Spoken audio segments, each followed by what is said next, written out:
If you thought Sterling Point was just another teenage drama, then you're very wrong. Because this show starts with teenage twins inheriting their estranged grandfather's island and somehow ends with a secret father, a DNA test, a love triangle, a missing mother, and a family tree that needs its own flowchart. So if you finish Sterling Point and the finale had you going, wait, what? I think it's about time we decode it. The biggest twist comes from Ramona. Throughout the season, we are slowly learning more about her complicated family history. But the finale drops a reveal that changes everything. For most of the show, Joe is presented as Ramona's father. Except he's not. The DNA test reveals that Ramona's biological father is actually Steven.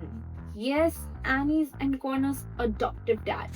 And this makes the family situation 100 times more complicated because Ramona is not just finding another family member. She's meeting her biological father, the father she never grew up with.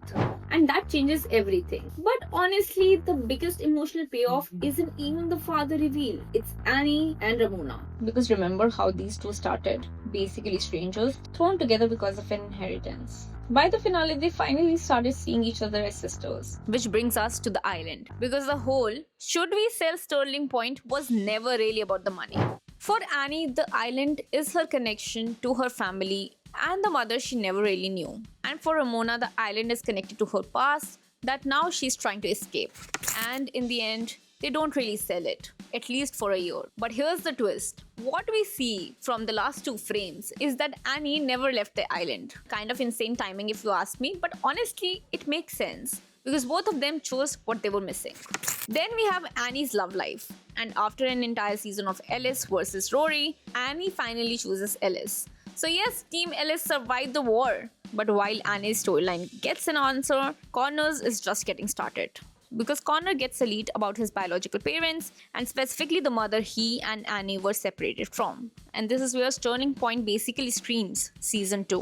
Which means the show that started as 3 teenagers actually inheriting an island slowly turns into something much more intense. They start searching for a piece of their identity. And that's why season 1 finale didn't really seem like an ending. It's a setup because the season 1 was all about finding family. And the season 2 could be all about finding more family. But yeah, you get my point. Who is Connor and Annie's biological mother? What happens between Ramona and Steven? And what happens to Sterling Point? But most importantly, what happens when all of these secrets finally come out? I'm excited for season 2. What about you? Let me know in the comments below.